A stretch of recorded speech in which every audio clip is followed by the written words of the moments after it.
So this second video is going to be looking at population pyramids and the idea of demographic transition, which is a model which looks at how societies, as they become more economically developed, how their populations change. So first part is population pyramids, and this is the second component when looking at the structure of a population. You'll have looked at birth rates and death rates. This is now looking at the age structure and the sex ratio within a society, which can be used often to look at future predictions or social planning within a country. So basically in a pyramid, what you will see is there is basically these different age bands, okay, 0 to 4, and it goes all the way up. And you have males, and it's usually millions of males, millions of females in each age group. So when looking at your country, you should get 3. A pyramid that relates to the past, a pyramid which relates to the present and the future. You can get these on the website that I put. It has a drop down box. I did this under the essay overview. So if your country looks like this, what this is basically, this is a very expansive, it has a very broad base. And what we see in a stage 1 country, a very traditional country, very little industrial influence, high birth rates are a characteristic, but what you also get is high death rates.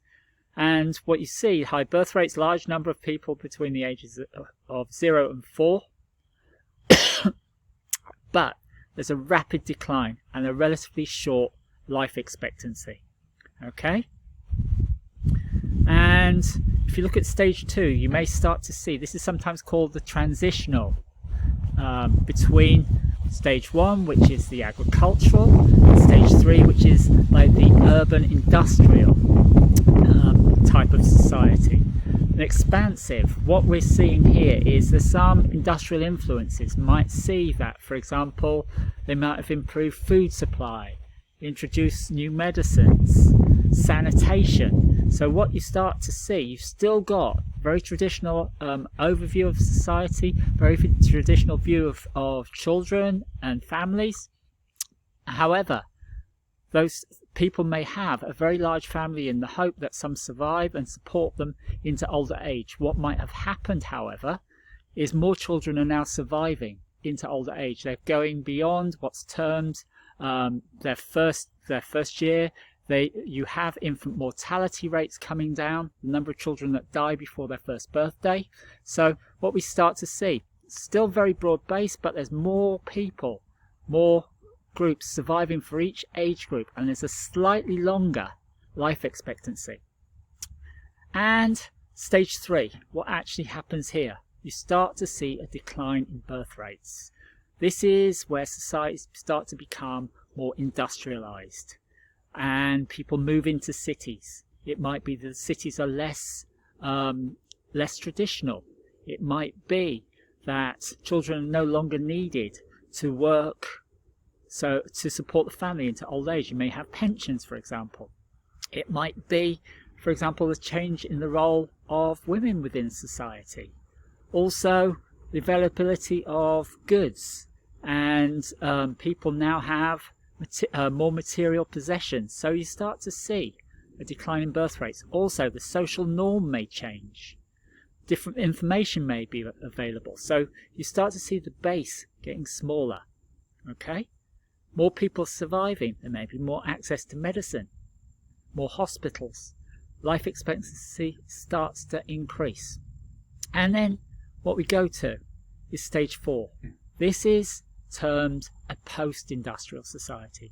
This society, what has actually happened is people are often not replacing themselves. They're not having 2.1 children.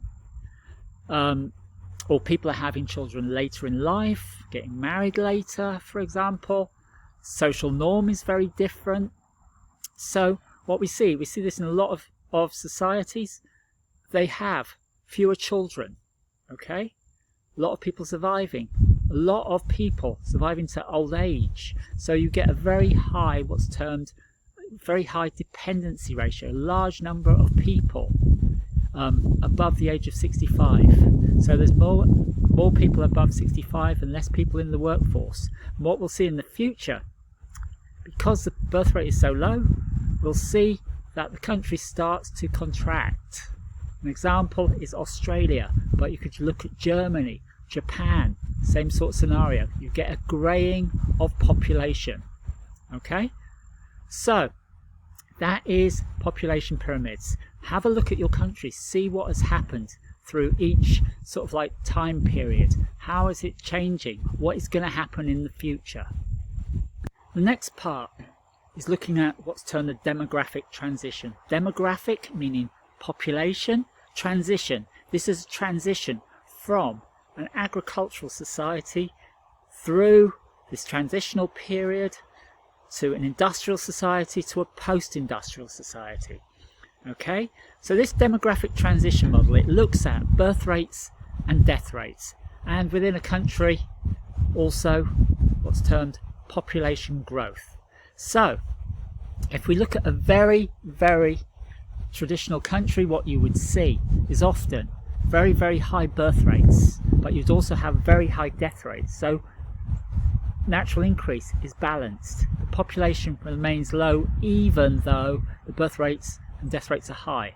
However, when we get into stage 2, the early expanding stage, birth rates remain high.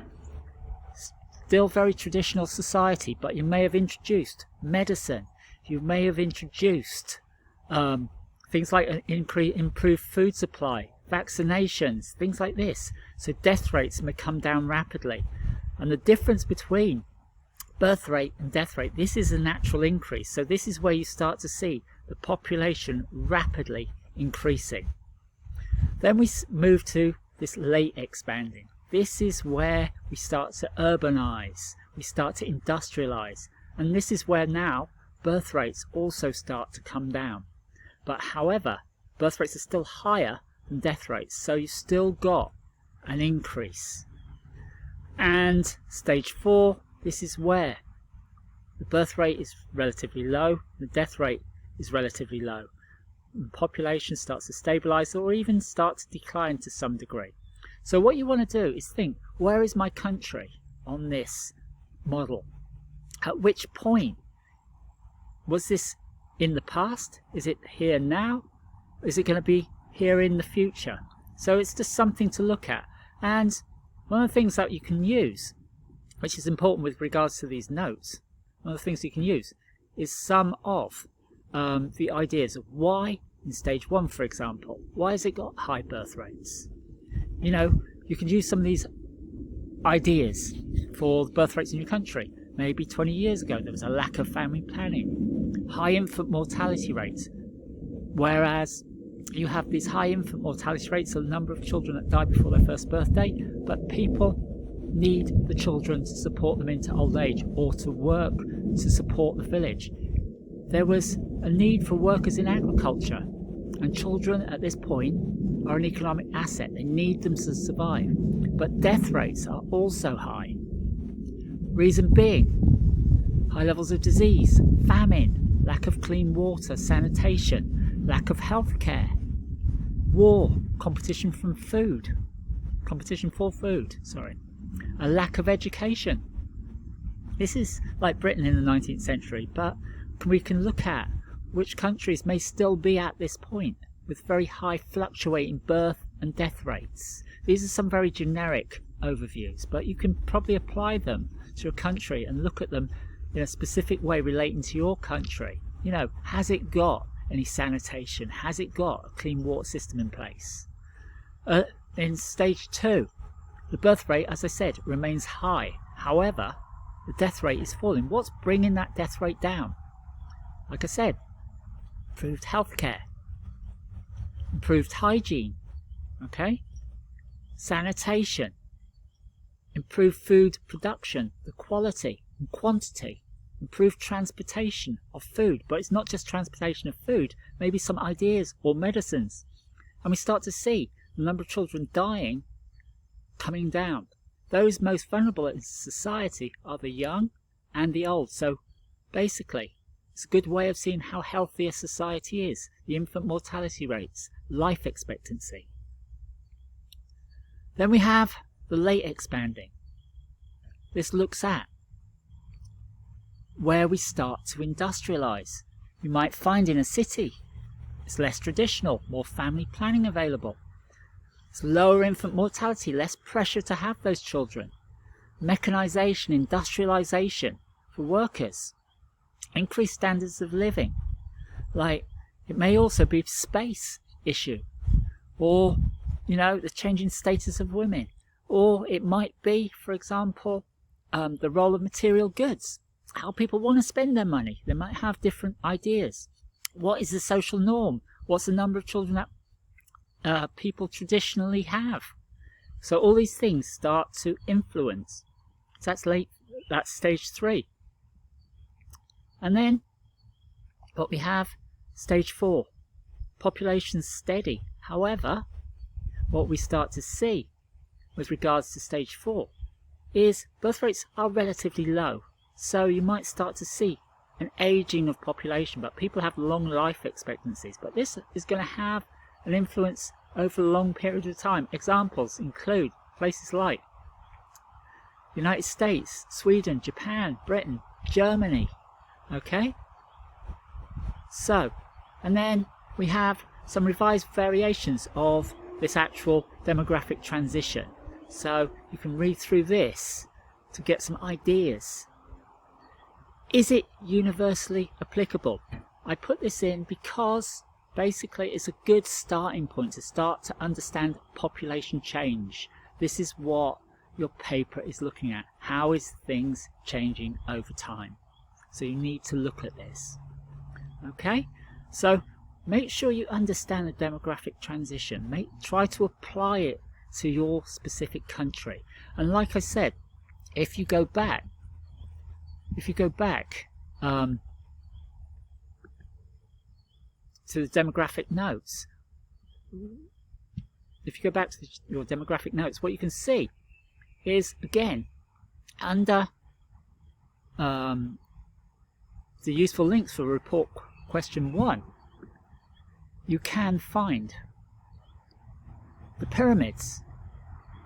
Say you were doing Afghanistan, okay, and you wanted to look at Afghanistan 2005,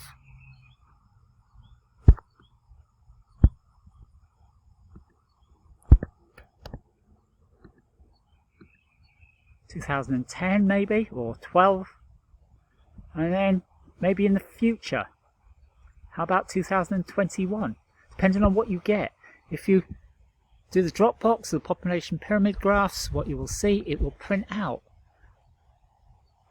or it will generate pyramids relating to your specific country. So if we look from what we've just seen, is this stage 1, stage 2, what's happening to the changes? It might be you get these strange bars that come out from the side. It may be due to migration. If they go in, it might be due to things like war. So what you need to do is analyze your pyramid over time. What is going to happen?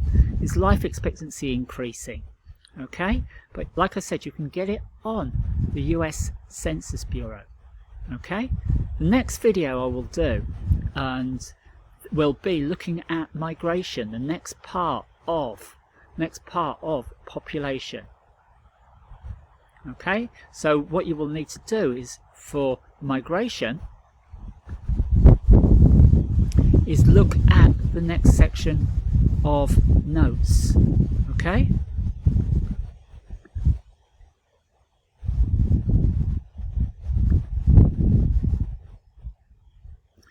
So if you look at, for migration, we'll start to look at week 4's notes, migration, density and distribution notes. I will make a video relating to these notes.